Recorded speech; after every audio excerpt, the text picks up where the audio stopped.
Buenas tardes, Javier Darío. Primero que todo, pues bienvenido y pues, una pequeña entrevista así como rápida. Eh, Javier Darío, quisiéramos pues teniendo en cuenta todo este contexto de el cubrimiento que se está haciendo los medios de comunicación, el posconflicto y pues el conflicto armado que aún pues tenemos aquí en Colombia y demás. ¿Considera usted que los medios de comunicación están haciendo un abordaje y un tratamiento apropiado de toda esta información y todo este proceso que estamos viendo actualmente?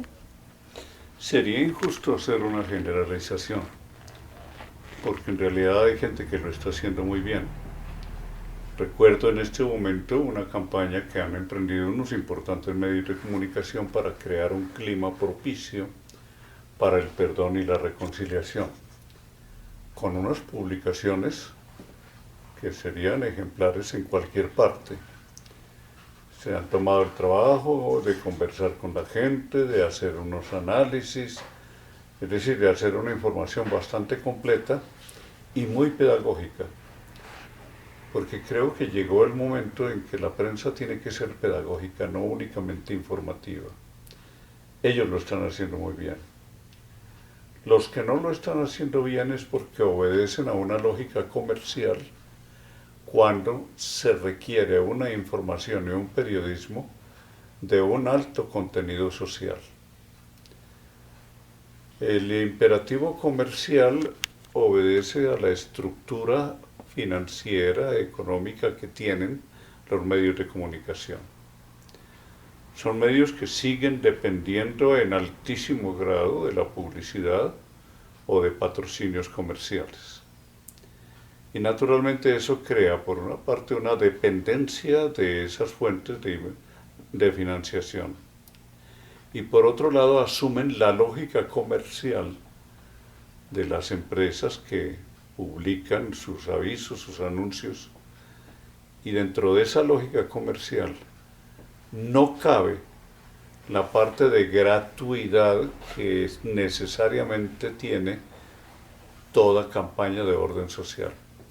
Y cuando te hablo de campaña de orden social es porque el cubrimiento de esta clase de información es un cubrimiento que debe tener en cuenta el fenómeno social de la violencia y de los impactos que ha tenido la guerra, una guerra de más de 50 años, sobre la población. Te doy solamente un dato que en algunos talleres que he hecho sobre este tema he utilizado para hacerle ver a los periodistas la gran diferencia entre la información común y corriente y la que se tiene que dar en este momento. Me refiero a los informes que el Ministerio de Salud ha hecho desde los años 90 sobre el estado de salud mental del pueblo colombiano. En el primer informe que se hizo en los años 90 quedó claro que gran parte del pueblo colombiano está afectado psicológicamente por los hechos de violencia.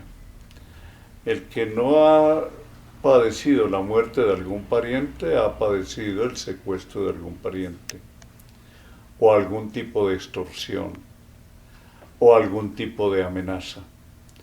Total que al final se encuentra un gran porcentaje de colombianos que son víctimas o de amargura, o de resentimiento, o de desilusión.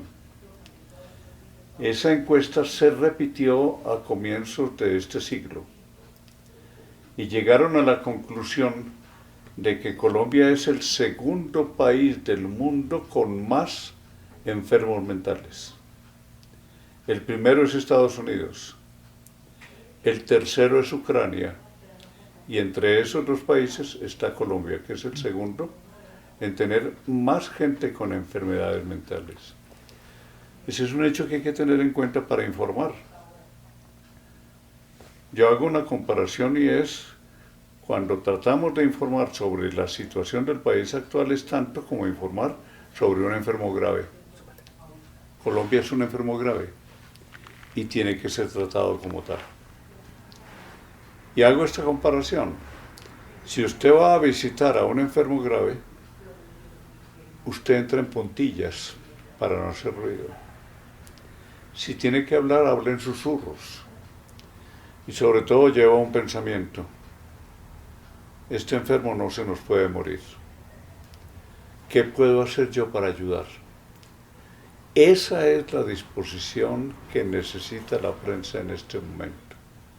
Estoy ante un enfermo grave, ¿qué puedo hacer yo para ayudar? ¿Por qué? Porque este enfermo no se nos puede morir. Teniendo eso en cuenta, uno mira los periódicos y mira sobre todo la televisión y se da cuenta de que no están ante un enfermo grave. Es como si entraran a la habitación de un enfermo grave con una papayera, haciendo toda clase de ruidos, de especulaciones y sobre todo pensando en el rating o en la circulación. Y mientras ese sea el pensamiento dominante, la prensa no jugará ningún papel positivo en un momento en que el país necesita ese papel positivo.